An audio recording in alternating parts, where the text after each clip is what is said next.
Today on the Social Investing Network, the Chainsmokers jump into the NFT space. The band announced that thousands of fans will receive a 1% of their new album royalties via an NFT drop. We've got all the details ahead. Plus, what is a crypto wallet? We have an industry expert on to get into the details of what a crypto wallet is, what a crypto wallet is best for you, and just how secure your crypto wallet really is on the blockchain. It's Monday, May 16th, and we are ready to roll. Subscribe below, hit the notification bell. Now let's get into it.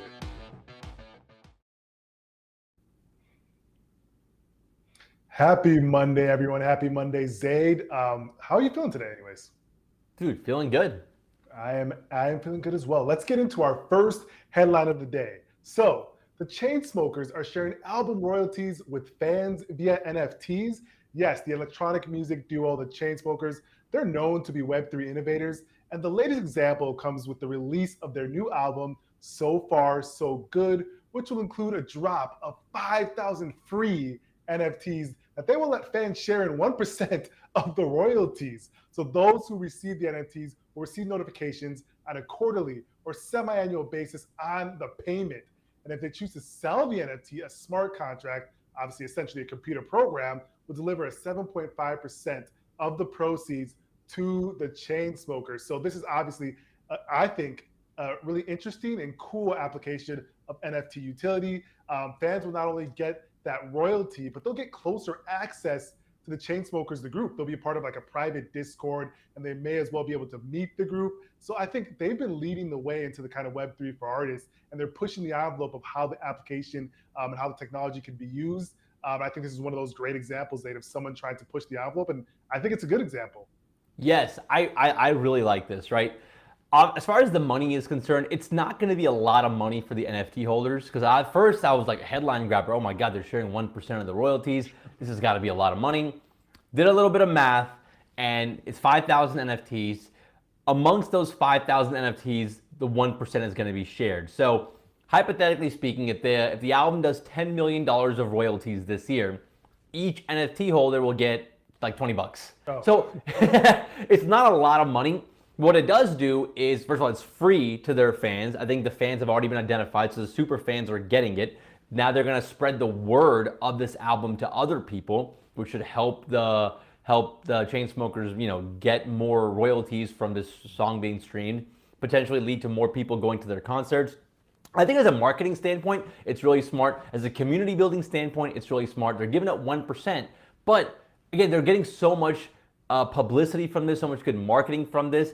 And on top of that, they're going to get 7.5% of whatever the sell price of this NFT is on the secondary market. So I like this, and I think more artists will probably start doing something like this.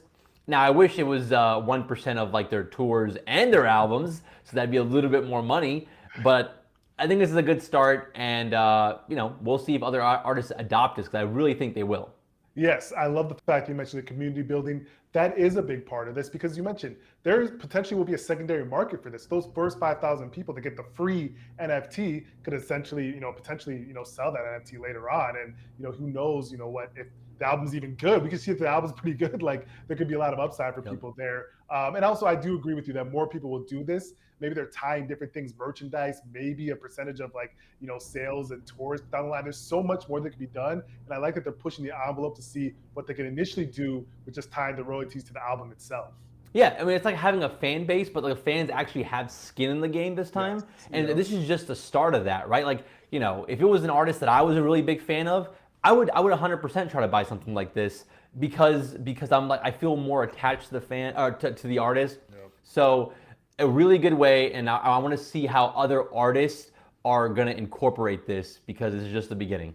Yes, if Drake or Usher comes out with this, dude, I'm going to be in line, all right? Dude, absolutely. If Drake comes out with this, it's going to be the biggest thing ever. So, yeah, definitely looking forward to that. Speaking of NFTs, we want to talk a little bit about crypto, because cryptocurrencies have always been a way, or has always been thought of as a way to change the way we view banking and finance, right? But that does mean a lot more responsibilities on us to take care and secure our own money. And things like hacks, phishing, poor password management, etc., can be ways people lose their investments. So what are our options to be our own bank? To understand all of that, we want to talk about crypto wallets and custody. We are joined by a Bitcoin-focused programmer who's actively working on open source software and hardware wallet projects. I'm struggling reading today. We're joined by Keith Mukai, who's taking us through our no bull guide. What is a crypto wallet? How's it going, Keith?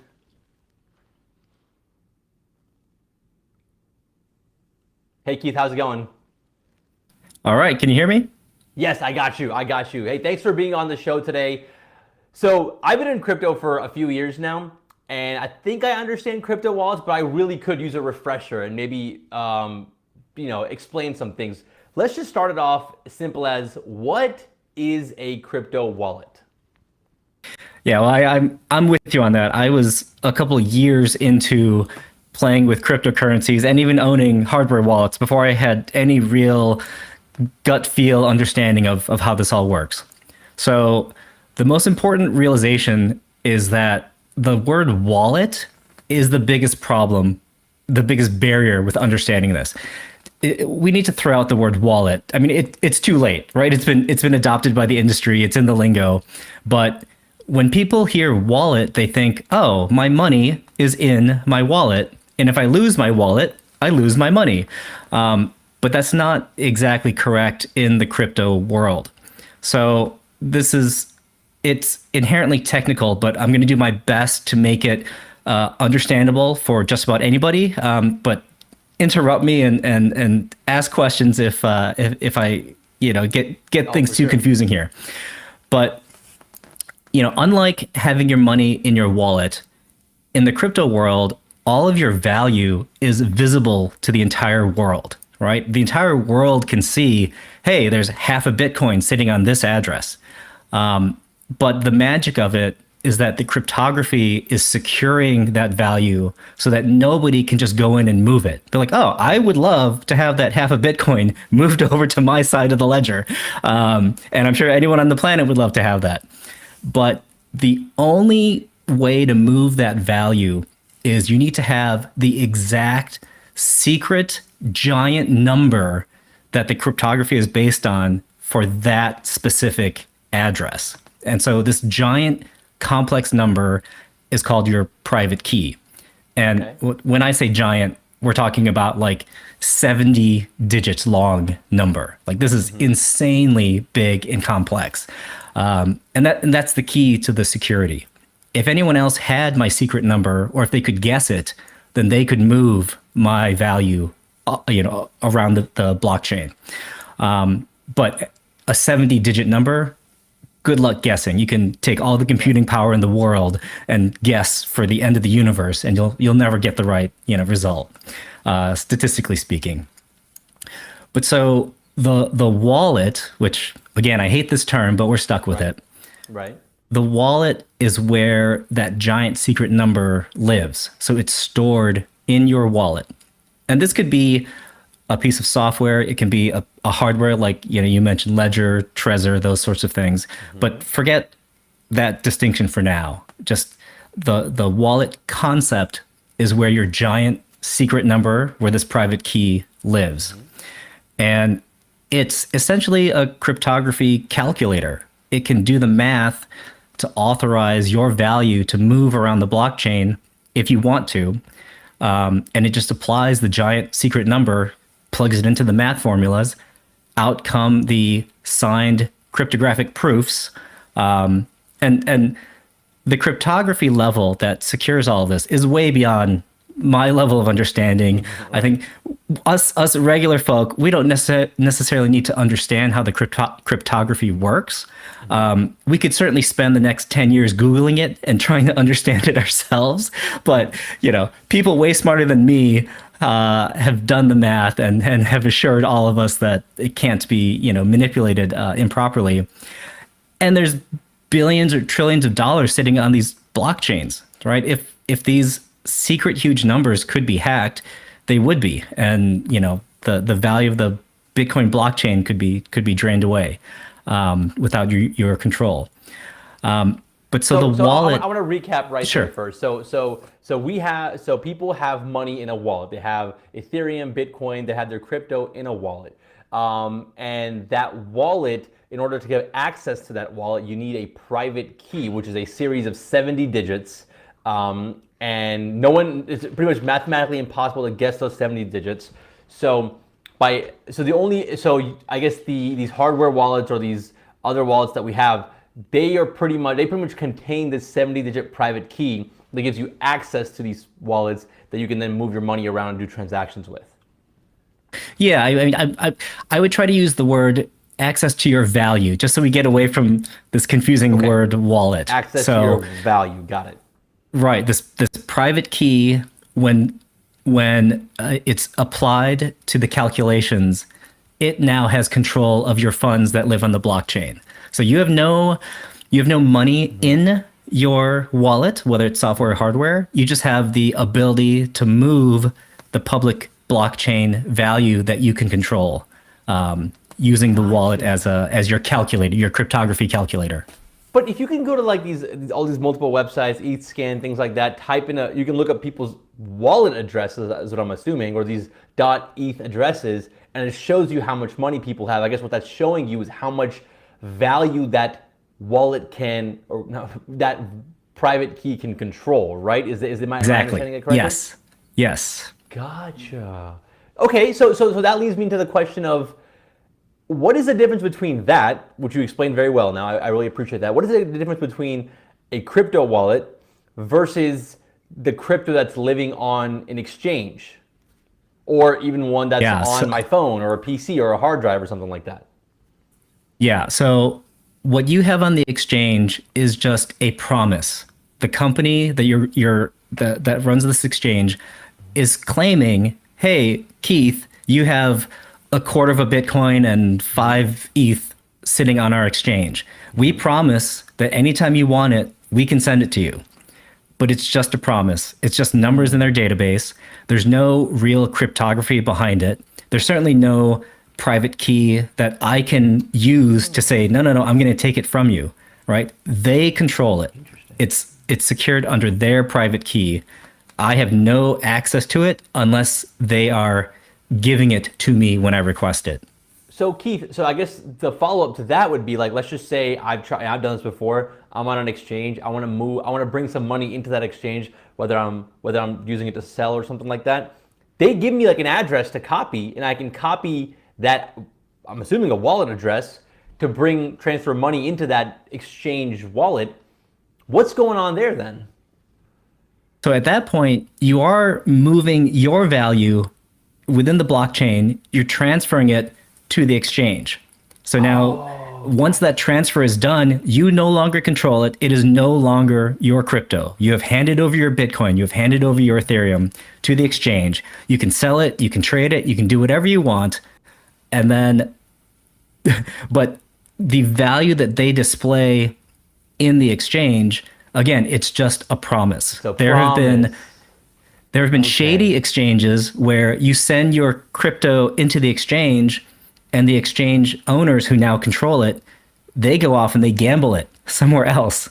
And historically, they have gambled and lost all of it. And now it's gone.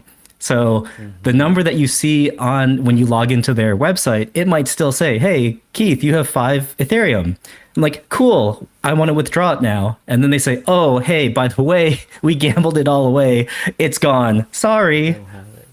Gotcha. So that number you see when you open up your exchange's apps is really not, you don't own that money because that's technically belonging to the exchange. They're just promising you that, yes, if you try to withdraw, we'll let you withdraw. That clicked right there, man. That makes a lot of sense. A few more follow-up questions. So what is an offline or cold wallet? I keep hearing that. Go with a cold wallet. What does that mean? Yeah, well, let's go in order. So the least secure is to have your value sitting on the exchange, because like we said, it's just a promise. It's not really yours. You don't control it at all. The next step that's better than that is to have what's called a hot wallet. So hot is dangerous, but it's better than nothing. So a hot wallet is like on your phone, you can have wallet software, Yep. but that super important private key lives on your phone, and your phone is connected to the internet. So if your phone gets hacked, you're at risk of that super important private key to be stolen away from you. And anyone who has a copy of your private key can move your crypto. So, okay, we had a slight improvement where we control our value now, but it's still at risk because it's on a hot internet connected device. Gotcha. So then the next improvement off of that is to separate the private key from the internet permanently. So there's no way for it to get leaked, by some hacker. And so that's where these hardware wallet devices come in, where even though you're connecting the hardware wallet to your computer in many cases, it's designed so that the circuitry will not allow the private key out, no matter what the hackers do. And so this becomes a technology arms race. You've got this super secure hardware wallet, it's working great, but then if it turns out there's a flaw that can be exploited, well, then you better upgrade to a different hardware wallet or upgrade the firmware to it that repairs, the exposure. And so this is more secure because now you have your private key living kind of in this vault, in this protected, dedicated hardware device that can do the cryptographic math to authorize transactions, but your private key can't be stolen. So at this point, we call that cold storage because you are disconnected from the internet. It's not hot. In theory, it's no longer at risk, but you're never at zero risk. You're never at zero risk. Okay, gotcha. Okay, I think I'm gonna wrap up with this question because I see these headlines all the time, or I hear about them all the time, even when I'm setting up my own wallet, right? Seed phrases, right? You'll hear people saying that, they have seed phrases to set up a wallet, and people will like take the different, however many different seed phrases, or they'll rip it up, put it at 12 different locations all over the world. Can you explain to me what that is? And how that applies to everything we've talked about today? Because that's the last part that I'm confused. I want to connect all those dots. Yeah, that is a beautiful piece of nerd engineering, actually. So by writing down these 24 very specific words or 12 specific words, that's called your mnemonic seed phrase, those just handful of words can rebuild your giant secret number. They can rebuild your private key. So so you don't have to write down a 70-digit number, which of course all of us are going to screw that up if we try to write that down by hand. But we can write down 24 words. We can write down 12 words. And then the software can very easily reconstruct your massive private key from those few words. And so, even with the 24-word wallet, or certainly easier with a 12, you could just memorize it. You don't even have to write it down necessarily if you had to. So in theory, you could carry around your entire net worth just in your head. And they call that a brain wallet because you haven't written it down anywhere else. Yeah, that makes, so that's just engineering on the back end of them being able to turn these 24 phrases into your private key. You have the private key. Now you have access to all your wealth or your value on the blockchain. You can do transactions with it. You can do whatever you want with it. And that is another, I guess, secure way of doing it because it's not hot. You have access to it in your brain or on a piece of paper or wherever. Gotcha. That, oh my God, Keith, that helps me understand a lot of things. Well, we have to wrap up here, but we'll probably have to have you back on for some follow-up questions. This was awesome. Just to wrap up here, can you tell people where people can find you, to follow you, and see what you've been working on? Yeah, I'm Keith Mukai on Twitter. As you said, I'm working on different hardware and software Bitcoin wallet projects, so check them out. Perfect. Thanks again, Keith. Thank you so much.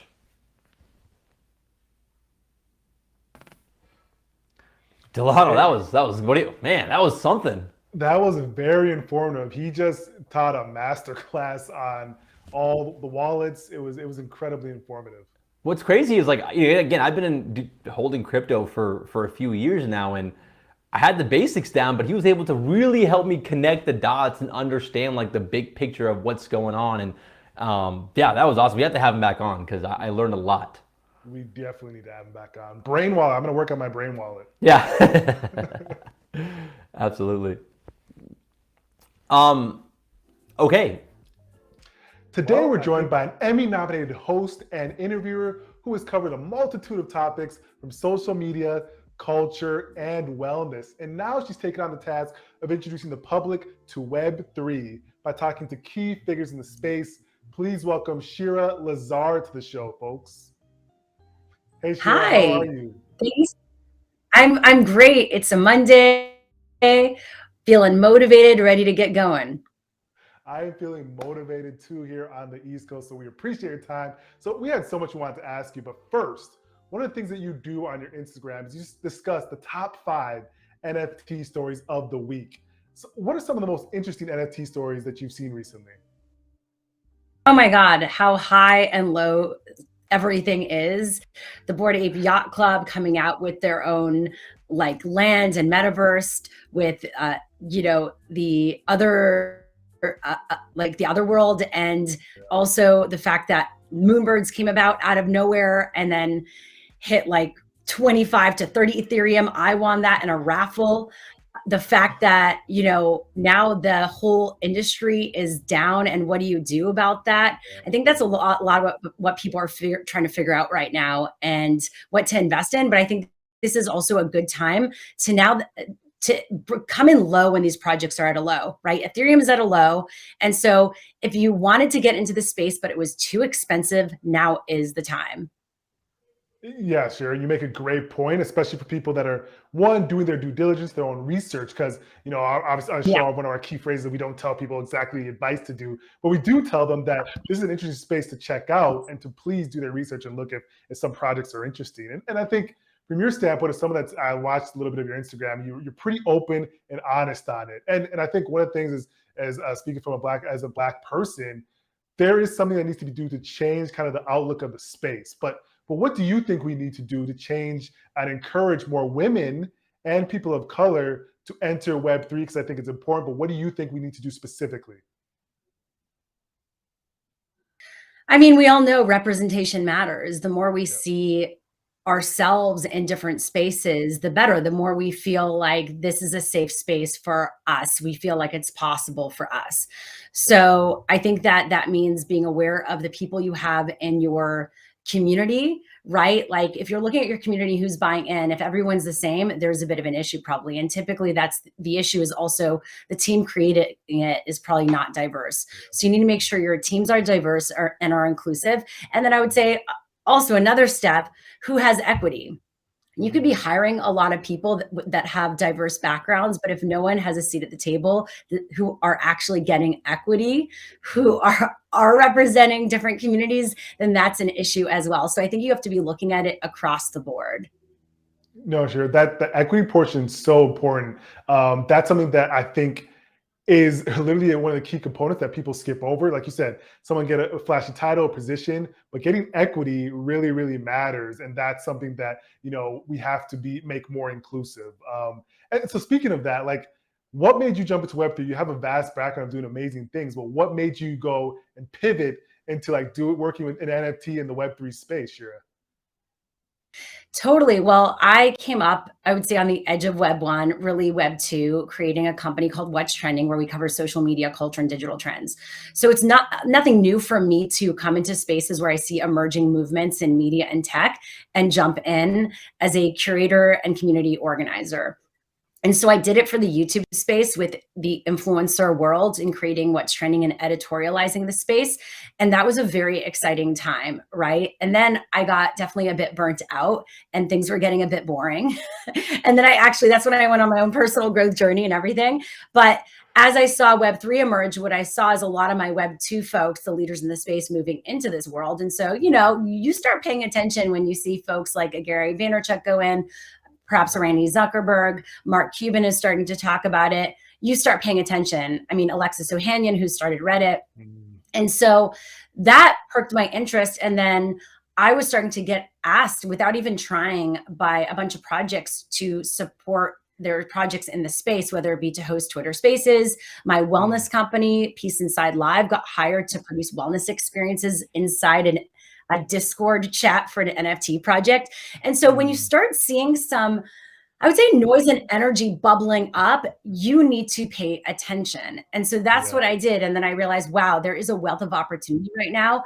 And one, I get to be a creator in the space. I get to use my expertise and how I add value, which is hosting shows and interviewing people and bringing communities together virtually and offline. And then also what I didn't do in the Web2 space, because I was too young, and also as a woman, I didn't see enough of this in those spaces, is saying like, I want to have a piece of the pie, right? I can now join in and use my expertise that I built in, my credibility in the Web2 space, and be a consultant, be an advisor, and actually start being part of the infrastructure of these emerging spaces from the beginning.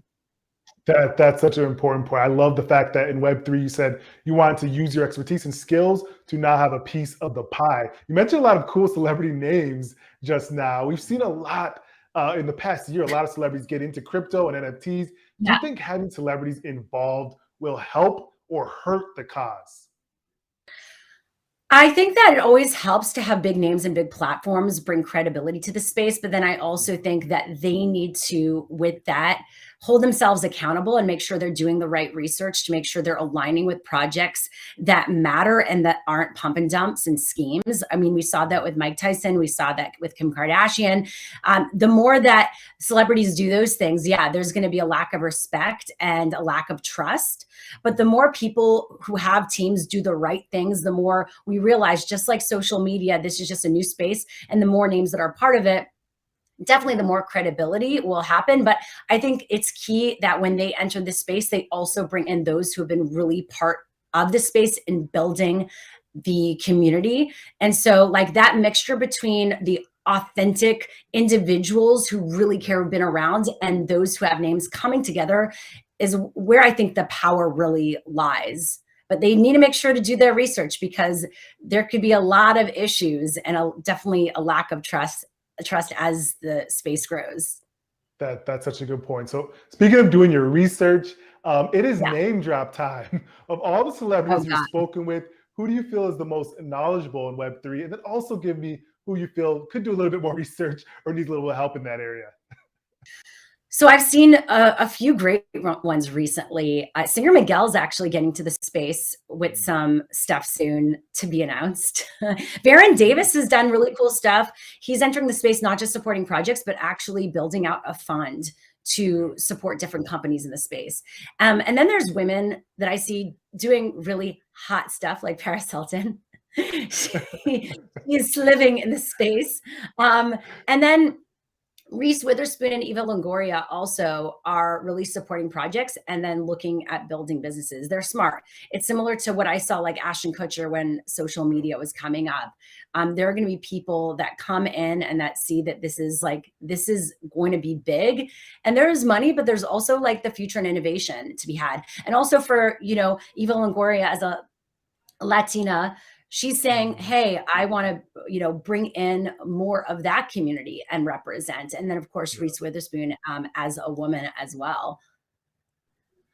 Two names you mentioned, Baron Davis, who I've been watching his moves and doing amazing things in this space, and also Reese Witherspoon. I know she's been doing amazing stuff with her own, company, her own studio, and obviously I think she sold a portion of that. So some interesting names, and it's going to be fun to watch and see what else they do in the space. But for you, we're going to kind of continue watching what you do in the space. What's next for you, Shira, and where can we find you and stay tapped into what you're doing? Well, I'll be at VCon with Gary Vaynerchuk and a ton of other people in Minneapolis this week. Yep. So I'll be hosting on a stage, hosting panels and moderating. I do Twitter Spaces weekly. If you want to learn more about the space, get some alpha in terms of the projects you should be checking out, just follow me on Twitter at Shira Lazar. I host Alpha Mondays on Mondays. Not today, though, because I'm off going to dinner with Paris Hilton. It's such a name drop. I'm sorry, I'm not that person. I'm just playing. And then Wednesday, Women in Web3 Wednesday, where I feature women and non-binary individuals in the projects they're doing in the space. And then, and we're covering it for What's Trending too. We're starting to get into Web3 and really start covering the industry overall and where it hits like the consumer facing side and mainstream culture, because that's what's exciting. Like, how do we bridge the gap and use content to educate and inform people about what's happening? Exactly. I love that portion. Educate and inform, and you've been doing an amazing job of that. So we will make sure to stay tuned in to what you're doing. And just thank you for joining us. I know you're very busy, so we appreciate your time on the show today. Yeah, I appreciate you. Excited to see what you're up to and hope to be back. Wow, that was awesome, man. A couple name drops in there. I dug it. I dug it.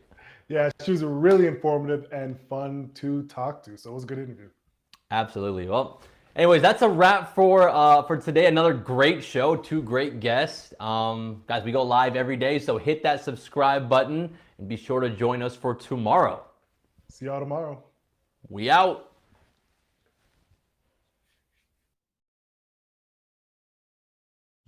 Hey y'all, thanks for watching. Make sure you tune in every day. Also hit that like, subscribe, and notification buttons. We'll see you tomorrow.